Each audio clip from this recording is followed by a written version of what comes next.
Okay, thanks for attending our breakout session. I'm Richard Lewis with PipelineFX. Just show of hands of folks in here. How many of you guys are artists or creative content creation people? And then how many are technical, like TDs, IT, sysadmins? Couple holding down the fort. Ravi, yeah. Okay, sounds good. And how many in the room are currently using a render management system? You have something now. Few people. Okay. So a little background real quick. We plan to just do an update on our version 6.4 and have a customer case study. Chris Finns is here from MPC. Appreciate him sharing a little bit of their story with us and how they use Cube. And then we'll have a little bit of time to just take your questions and discuss render management in general. At NAB this year, we had a really good session. It was a birds of a feather session on render management. And we just asked some open-ended questions, and the hour flew by. We had about 100 people show up, and we started a LinkedIn group. What's it called, Josh? Render Farm Management Professionals. Render Farm Management Professionals. So if you're interested in joining a LinkedIn group to discuss globally render farm issues, you can join that group. And I think we started it, so we approved people, but in an effort to keep the discussion going. And we had Disney and Pixar and a bunch of people that don't use our software in the discussion, simply because render management is still really difficult. We started this business 11 years ago because there wasn't a real commercial render farm management software company. Back then it was LSF and grid systems and a bunch of one-man shops. So we ended up licensing Square's technology that they used to make Final Fantasy and commercializing it and raising venture capital and investing a bunch of time to try to bring big studio technology down to broadcast companies, schools, post houses, as well as visual effects firms. So with that, let me do a little bit of an update. I can make this, oops, that was working, wasn't it? Okay. So today we have a little over 600 customers across those spaces. We have still a few game customers. Most of our game customers, though, are actually doing post-production and event graphics for game conferences and things, trailers, commercials, so they have a lot of post. People like Google and NVIDIA are customers, but they're all post-production facilities within those companies. Our biggest customer to date is still Digital Domain, and biggest installs, 2,400 machines. So we have a little over 25,000 licenses worldwide, and 2011 was our best year ever. This year's been a little more challenging than 2011. You probably saw the news on DD going under and getting new owners, not due to render farm management software. But so we're dealing with some new and interesting alliance of a Chinese and Indian parent of a US-based film studio. But this year we announced some new products, which we're excited about, and we'll go over those real quick. So Cube Artist View, we were asked for a long time for an interface that would be easy for artists to deal with to manage their own jobs, that has no Wrangler capabilities. And so we wrote this from the ground up in PyQt, and it's meant really for a student or an artist to manage their own jobs, not see the entire queue, try to fight priorities over other people, build clusters, check pending loads on the farm, none of that stuff. It's not even in here. So Artist View is meant for just to work on your own stuff. Selectable color themes finally, PyQt based, a lot of plugins, so it's very open, and the plugins are scriptable, so you don't have to know Qt. We also introduced a little application called Cube Locker, some of Josh's work here in London with customers, where an artist wants to be able to give some of their processor cores to the farm, but be able to take them back if they want to, and have fine-grained control over that without having to find an IT person. And that's what Cube Locker is. So it's just a slider bar. This shows how many slots are on the desktop, and you can define more slots than you have cores. So you can add or take away dynamically. I want to give 2 CPU cores to the render farm, and then I'm going to lunch. I'm going to give all of them. When I come back, you're not getting any. When I go home, you can have the rest. We've always had logout scripts for turning workers on and off, but this really gives interactive control. So if you're running a single-threaded application, maybe you've got an 8-core desktop and 7 cores doing nothing, you can assign those to the render farm. Cube mobile view, so what I just said. And then Cube Mobile View is an app that's web-based, and we've always had some interest for web applications, but they're just so slow relative to busy render farms and so unsecure that during product validations, all our customers said they wouldn't use them. So we never really developed a web GUI. However, there has always been some interest in artists being able just to track status of your own job through a web interface. And that's what Cube Mobile View does. It just shows you your own jobs, what the status is, and we have given just a little bit of control. I think you can kill, retry, or block your own job through this interface. Beyond that, you need to get on a VPN to do the rest of it. We've got some encryption, password authentication. You host it locally in your studio. This is a recent scalability metric. There's, when we started, Square had a 1,500 node render farm built up to 1,800 nodes. But there's always been, the large studios have always worried about a commercial render manager being able to scale. And a lot of this was because other render managers were peer-to-peer architectures, such that every machine has to inform every other machine of everything that goes on. And so you get real slowdowns as things go up.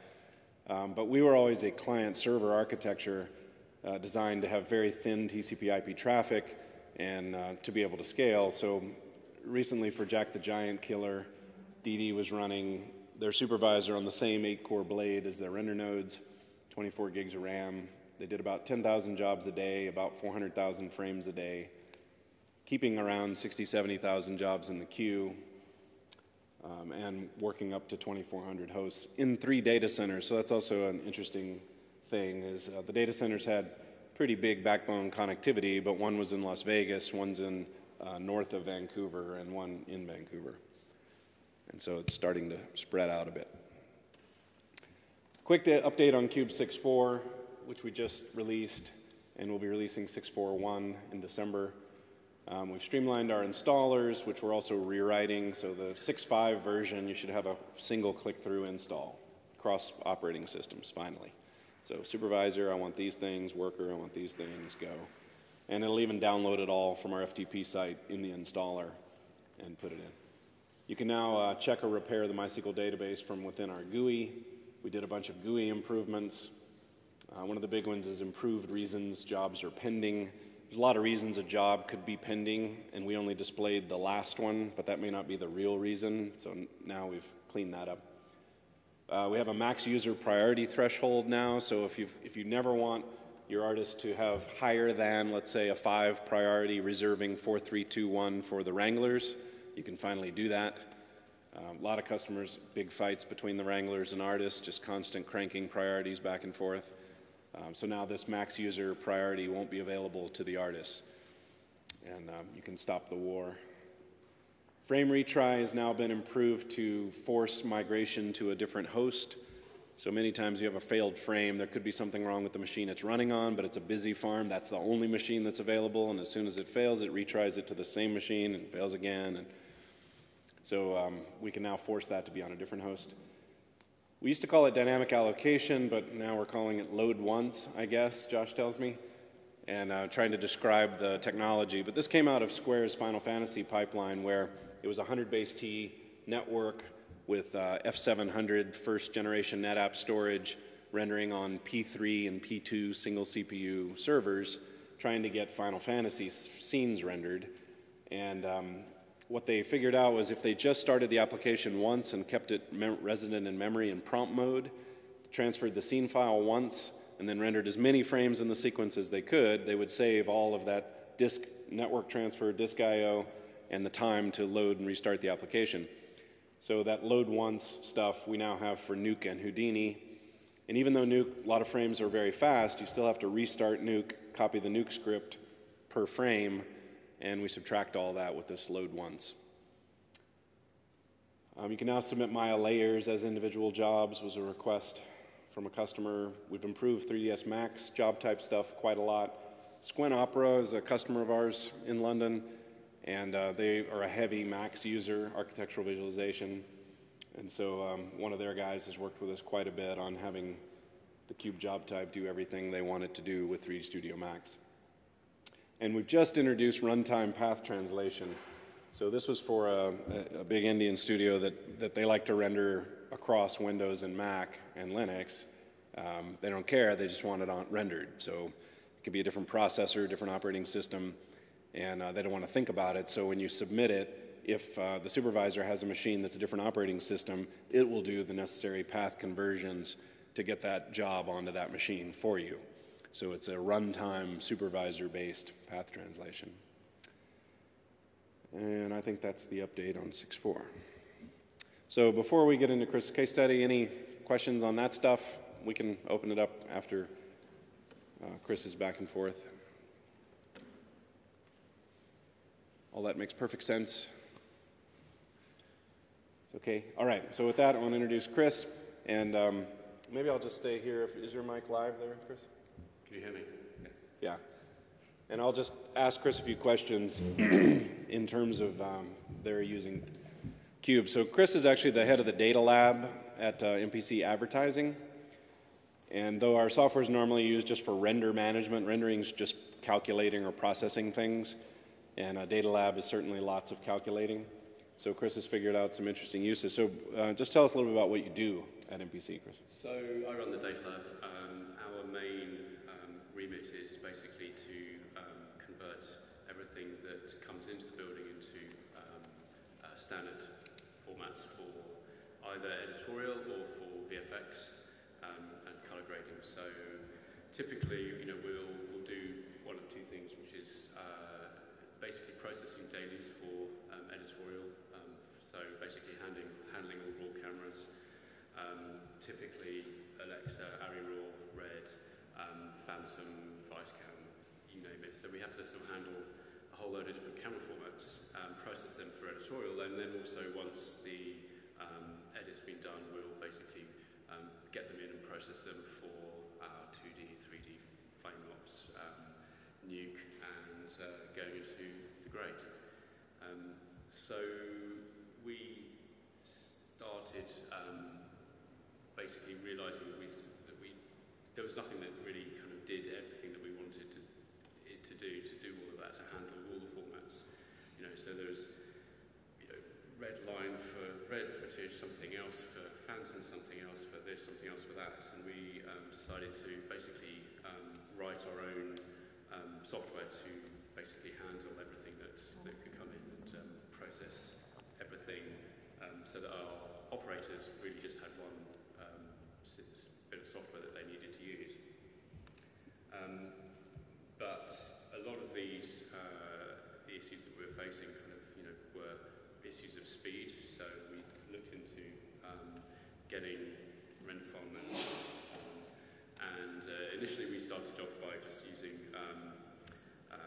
QMaster, part of the Apple Final Cut Studio thing, but very quickly decided to that it really didn't do what we needed to do. So we're looking for more kind of robust and configurable solution, which is how we came across Cube.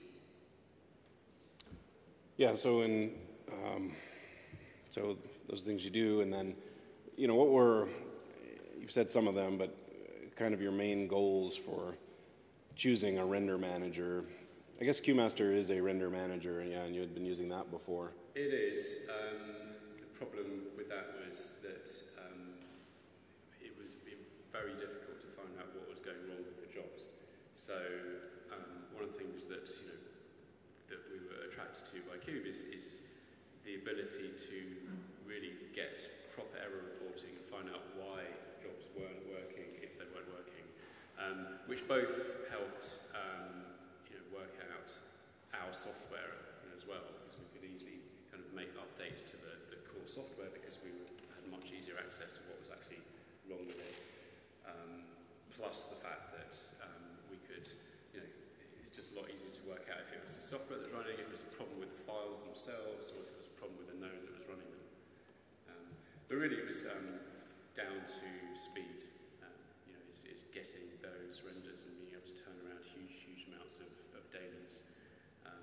So our first, you know, we were doing things like processing 100 hours of can rushes over, you know, in a sort of 5-6 hour period, that kind of thing. And you know, we're not running a massive farm. We're running about 30 machines. 30 licenses. We've got 30 licenses. And how are those machines mixed? Like, do you have dedicated render node machines, or what are they? So the way it works out is that we have, so in the data lab we have about 4 or 5 workstations that the operators are using, which they use to do other things as well, and we have 5 dedicated excerpts. So we're running a Mac farm. We have 5 dedicated excerpts, and then our motion graphics department, who have about 15 machines, I think. Yeah. They're all workstations, so again, they are, you know, using them on a daily basis, but we also share the render management. And then in the evening, we basically turn the whole lot into a farm, so anything that's running can go over the evening and weekends. And do any of the workstations, while they're using them during the day, do you also process or render anything in the background? Yeah, we do all the time. We don't use the other departments' machines. They use the other department's machines while it's running there. Oh, for their own motion graphics work. So motion yeah, graphics. I see. So your department gets to take over after hours. Yeah, well, our renders, basically, they are fairly lightweight in terms of the CPU usage that's needed. I mean, a lot of it's just down to heavy I/O. So, you know, it's using the network speed quite heavily. But actually, when they're doing the jobs, they're not actually, you know, impacting on the machine, especially with things like Red Rocket, which have, you know, dedicated hardware renderer to do it. So actually, we find that we can, because the guys who are doing the work tend to be kind of CPU heavy. You know, so if an artist is doing a big After Effects or C4D job, we can actually render stuff in the background on the machines without too much impact, because we're not using much CPU, they're not using much I/O, so it can work quite well. And sometimes we sort of slip jobs in there without telling them what they're doing. I've slipped a few jobs through motion graphics and they haven't noticed. Have your artists started using Cube Blocker at all? I don't think we've rolled it out there, no. Oh yeah, okay. Be a way of them to interfere, take away CPU cores or not. So now that you've implemented the system versus, let's say, a year ago before you had it, what are the kind of benefits or changes around Data Lab? So the main thing that we couldn't do before, which has been a massive benefit, is being able to render out to file wrappers rather than file sequences over the farm. So what we'll do is we'll split out. So we've got like an hour and a half feature film that we've got. We need to basically make a QuickTime of it for client viewing. Whereas previously we'd only be able to do it on one machine. Even running something like a dedicated hardware renderer like a Clipster machine would do it in real time at the very quickest. Now we can split that over the farm, render out chunks of QuickTimes, and then concatenate them all at the end, and we're sort of rendering an hour and a half feature films in like 6 minutes. Oh wow. So Chris is one of the few I've seen, maybe no other, studio, who's actually figured out how to break QuickTimes up across multiple hosts and then restitch them and run them through a render queue. So that's kind of a big thing. QuickTime is the industry, standard client preview, delivery, and review format. And like you say, if you're waiting on real time and you want to see the whole thing, it's going to take that long. Unless you have a bunch of machines, and it kind of, I don't know if there's a diminishing return size of these QuickTime chunks, but theoretically, if you put it across 100 machines, you'd get it pretty fast. Yeah, so this film, we were rendering over all 30 machines, and so getting it down to 6 minutes. And the quickest time that we could do that on even a dedicated hardware renderer like Eclipse would be probably real time. So it's made a huge difference to that. I mean, you get to the stage where if so we do sort of a variety of different things. So if you've got, say, 200 odd clips for dailies, then that's not. It doesn't really give you benefits on that because you kind of over the course of if each one goes on in individual machines over the course of those 200-300 clips, it will kind of average itself out. Where it makes a massive difference is where you've got a small amount of very long clips, and that's when you really see the difference. So that was a massive benefit. I mean, that was basically using the whole dependency options that you can get with Cube. So, working out, having a variety of jobs. I mean, so typically for each job that we're doing, we run 5 or 6 jobs. So one will be a render command, one will be a metadata control, one will be setting the right permissions on files, one will be concatenating them up, and then doing things like logging them back into our shop database, that kind of thing. So we kind of have this sort of big chain of dependent jobs that need to be finished. And what really was the enabler to do that was to be able to have kind of multiple sort of frame range submissions, and then wait until they're all done, and then work on the end product, which wasn't possible on Cubemaster. Yeah, great. So that's real automation. So once you've got that job chain set up, it's easy to apply that every day to. Yeah, I mean, we had to write a custom job type for it, so which was a great, the ability to kind of basically access anything that Cube can do through the Python interface was great, because we could actually wrap it into a part of our program and just have a sort of dispatcher module, so we could actually have that running as part of our software. So rather than actually, kind of going, this is our software, and then we have to feed everything through command line arguments, it just actually makes the whole integration a lot better. I mean, we're totally Python based, both in terms of how we hack into Nuke, but also how we run our core systems. Yeah, so Cube has a Python API that we actually use to develop our software. We use our own APIs that we give customers to do our own development. And so the goal is to make it as easy as we can for you to integrate it. If you have any either custom software or these days things like Shotgun, Tank, Tweak, RV, all this stuff is all open, and you should be able to integrate these middleware products back and forth without too much pain. And so Python seems to be the way to do it. But there's always going to be, with studios with custom software, a little bit of internal work to make things hook together.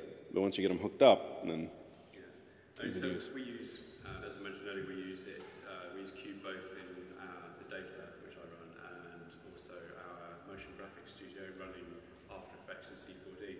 I think really the main reason why we went for Cube in the first place is because it's just kind of very quick, off-the-shelf integration with C4D and After Effects. Whereas a lot of other things we looked at require sort of much more programming to get into work with those two specific programs. So I think that's why we went for Cube in the first place, but actually the more we looked into it, the more it made sense for us to actually use the API with what we were doing as well.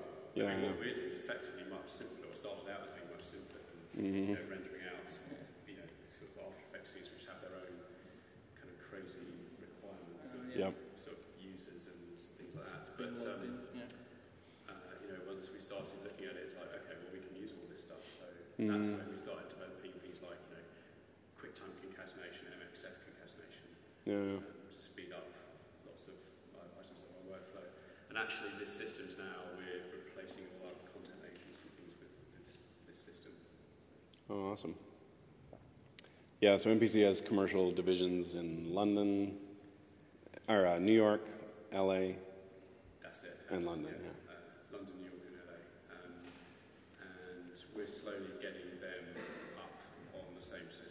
Yeah, I think New York is working with Cube at the moment, LA a bit, so. Awesome. Okay. Well, thanks, Chris. Does anybody have any questions for Chris? Data lab related or ingest or?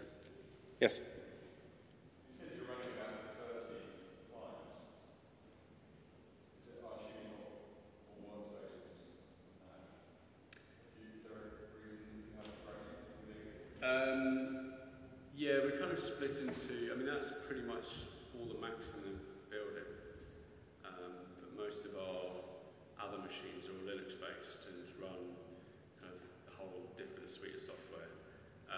The reason why we personally don't use it is because all of our dependent third-party software is Mac only. So things like, we use a lot of third-party plugins like to pull information from QuickTimes and that sort of thing, and they're all kind of Mac only. All of the rendering out codecs, pain in the arse in Linux, so we don't use those machines for that. So it's just sort of naturally happened that we would have had to have put so many flags in and kind of that these machines can't do this, these machines can do this, that we just kind of decided to keep it Mac only for the moment. I mean, we use the Linux far more for other jobs, but specifically for data lab, we just kept it to the Mac only. Those other locations you mentioned, sort of Qs, they're essentially independent paging. Yeah, I mean, they're running Tractor for the 2D Nucleon. So they're kind of completely separate things. There's no real crossover at all.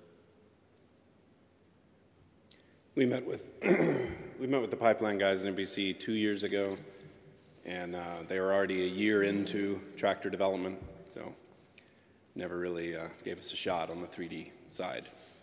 So yeah, I think the answer right is every Mac you can get your hands on, Data Lab and commercials use. And so we're finding that it's actually another market for us where studios either have their own render manager or they're years embedded in something else. And, but there's still a market for us in the commercials division, because the commercials division just wants it to be easy, they want it to work, and it's mostly Mac, and it's harder to modify the beast of the film pipeline manager than it is to just implement ours. There's about 30 people looking after the render farm on the film side. Yeah. So, and don't get me started on the economies of all that, but it's those are just choices, and big studios make choices. We have a couple big studios, but all the rest of the big studios use all something different. It'd be interesting if they all used like something the same, or even if they all use Tractor, but they don't. So there's everything, LSF, custom stuff, SunGrid engine, Condor, the list goes on. Any other questions for Chris?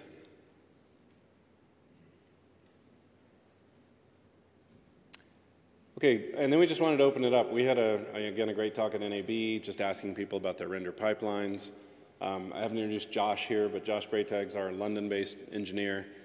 If you guys have ever evaluated Cube or our customers, you've seen him around. He's kind of our street team, Don of Shotgun's term for people like him. But Josh came from some Australian studios and was a sysadmin, and he's the guy that makes it work and helps you get over that adoption hump. And render farm management is complicated. It doesn't really bother me that render farm management is complicated, because that's why we're in business, to help people. And rendering hasn't gotten any easier, really, over all these years. You can do a lot more, and so it's just horribly complex across every application, every operating system, all the things people are trying to do with rendering. We've stabilized only a few versions of Linux finally, instead of 10 or 12 like we used to have. But otherwise, it's still cross-platform, and there's still, Adobe still has issues, and on and on. So there's a lot of need for someone to be around to help. There'll always be quirks in render farm management. Yeah, it's never going to be easy. So Josh is here as our street team to help people implement, to help manage evaluations. We do a thing called a jump start, where we either do it on site or through TeamViewer, where in 4 hours we install the supervisor, an artist workstation and a render node worker and get 1 or 2 applications rendering. And we just do that for customers. And Josh does a lot of those jump starts in this part of the world. And it gets people rendering right away in half a day. And then we can expand that out across the rest of the farm and the rest of the workstations. But I'd like to hear something from you guys on, do you love your render farm? Does your render pipeline work great? Is there something you're trying to expand into beyond simple render management that we could weigh in on? We do see 600 render pipelines, so we get to touch a lot more rendering stuff than most people. Everyone's very happy with their rendering. It's super fast. Always comes out right. I'll remember faces if I see anything. There'll be trouble. You didn't put your hand up at that. Well, what are the applications you guys use? Who uses After Effects in this group? Yeah, I know Russ and those guys do. And then Cinema 4D as well as After Effects. It's a common pairing. And then Maya. A bunch of people use Maya. Anybody use Houdini? One person? Houdini's becoming a lot more popular. We're even seeing it in big Chinese studios are adopting Mantra. Distributed particle rendering. Yeah, so we do support Houdini within Cube, where if you need a simulation to run on like 10 machines, as render nodes finish what they're doing and become available, the supervisor will queue up those 10 machines and hold them for the Houdini sim, run the sim, and then put the machines back in the farm automagically, just as a part of our Houdini job time. This has been a problem for a lot of other render managers where an IT person would have to take nodes down from the farm, allocate them to a Houdini sim pool, run the sim, and then put them back. Well, quite commonly I've seen complaints of, oh, my machine's only running 1 core. Why is that? Can you hear me? Cool. Yeah. My machine's only running 1 core and it's taking forever on this job. And I'm like, do you have air? Do you have cloth in that? They don't realize that what they actually need to do is bake the simulation out to a cache and then render the frames. Because each time you actually go to render a frame, you don't have to post and pre-frames in order to actually render the output. So they're like only doing 1 core and it's taking forever across a render farm. Yeah, and this point is really important. We have this smart farming mantra, trying to do intelligent render farm management, because the old brute force way, it's really impossible to do today of just adding more render nodes. We need things to get done faster, or we're doing a higher level of complexity, so let's buy 200 more machines. Well, either you don't have the cooling, you don't have the data center space, you don't have the power, you can't afford the rendering licenses for 200 more machines. You may not have the bandwidth in your network storage to support that number of machines. And all of that prior to really understanding your utilization levels currently. So I always ask people, what's your utilization on a core level average last 6 weeks? How many cores of the cores you have you been using, how often? And if you do that analysis, and sometimes it's not possible without changing render managers to figure it out, but if you can figure it out, a lot of times you'll find the utilization's far lower than you thought it was. Everyone feels like they need more render nodes. But then 4 a.m., your queue might be empty and nothing happening. So you probably don't need more machines if that's the case. If you've got a pending load on the farm, and we have the charting to show when you need more machines. And you've got plenty of licenses, you've got plenty of jobs that need a place to go, and they just don't have anywhere to go. And a historical chart of that. But if you can't really chart that, I had a customer that was going to buy 100 more machines in China, and they had 250 machines already. And I said, no, change render managers first, run it for a while, and then see if you need them. And they didn't need them. It's been over a year. They didn't buy any more licenses. They just weren't using, their utilization was like 20%. So we try to get people over 90%, and you should be running, as long as you've got jobs feeding into the queue, you should be running at 96 to 98% core utilization. And so you need a way to reserve memory. You need to make sure your system is retrying frames and matching resources. You're running multiple jobs per host. You know, you're using up all the memory and cores each machine has, and you're using your desktops with every available CPU core. And then maybe you need more render nodes when all that's firing. So it's kind of value engineering, I guess. We're at the point in IT infrastructure for visual effects where studios are getting CTOs, they're getting more IT discipline, and there's so much competition, of course, that you just can't really afford to soak up a big IT expansion to take on some excess jobs. You know, you really need to wring out capacity for what you have. There's a lot of talk of the cloud picking up that capacity, but not inexpensively, not that we've seen. For 911 shots and emergencies, you know, it's great, but it's very expensive. Does anyone have an inexpensive cloud story to share with us? I'm always interested to hear those. Yes? I've heard people setting up their own Amazon EC2 snare renders is the cheapest way of doing it. I think It might be the cheapest way of doing it on the cloud, maybe, but no, all the numbers I've seen, even in NAB, there was a presentation by a boutique studio in LA in the Autodesk booth, and they did a lot of work on, what is it again? The upside down airplane flight, is that the name of it? Movie? Denzel Washington, the new movie? I think it's called Flight, is that right? Pilot flies the airplane upside down. Just came out in the States, but they did a bunch of work on that and some other high-level movies, and they're in a big house, and they've got a bunch of high-end boutique artists, and they're like, you know, we don't have a data center, we don't have any IT people, and we spin up 50 to 200 nodes in the Amazon cloud whenever we need them, and it's great. And then they put the cost up for a few seconds and then change the slide. But if you write that down and go back and do your math, it's like $25,000 per blade per year. So we can all do that for a lot less. But they don't have to hire IT people. They get to work in a beautiful house with no data center, and their fees can absorb that kind of cost.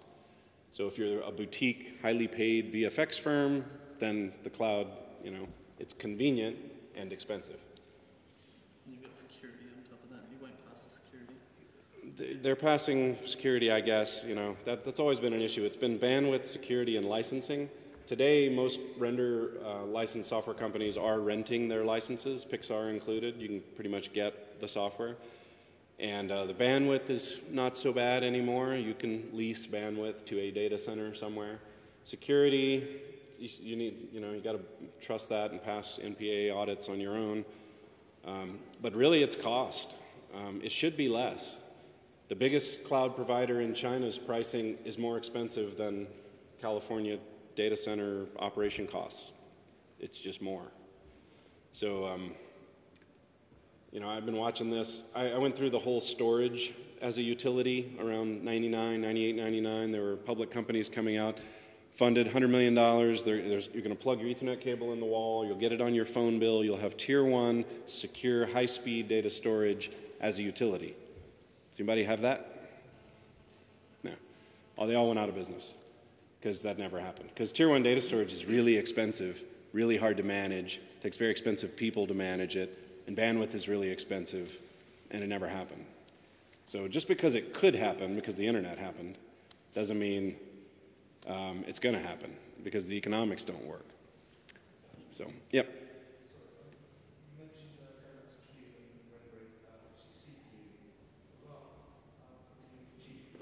So we support GPUs if the renderer does, naturally. So if there's an NVIDIA card and your renderer supports it and we send a frame out, it'll use the card.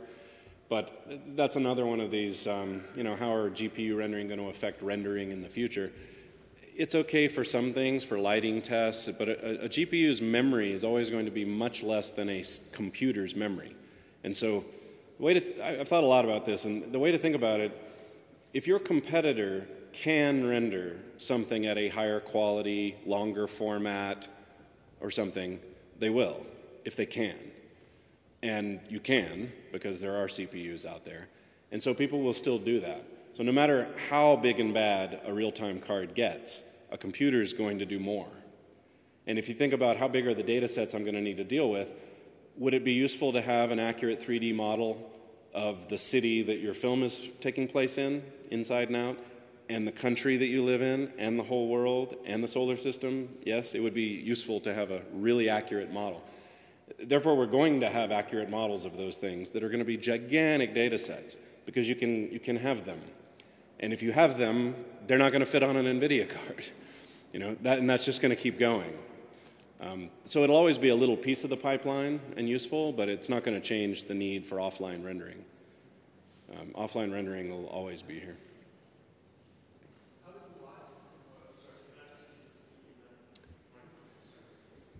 So licensing, Cube is licensed by concurrent host doing work. So if you have 100 machines and you have 50 Cube licenses, 50 of the 100 can be doing something.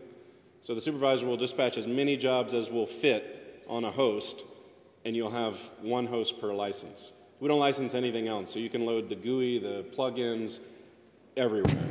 You can load them on laptops and whatever. None of that's licensed.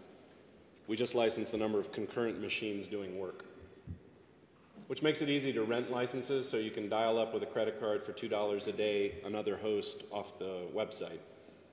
And you can add 10 machines for 3 days or something. It's pretty easy. Does it? Now you're on, Robbie. Any other questions? Does that work? Any other questions? And we'll be at one of the vendor tables the rest of the afternoon. We can chat some more. I just want to thank, real quick, Chris for joining us, and Josh, and thanks, Robbie, for having us. Thank you very much. And thank you for coming.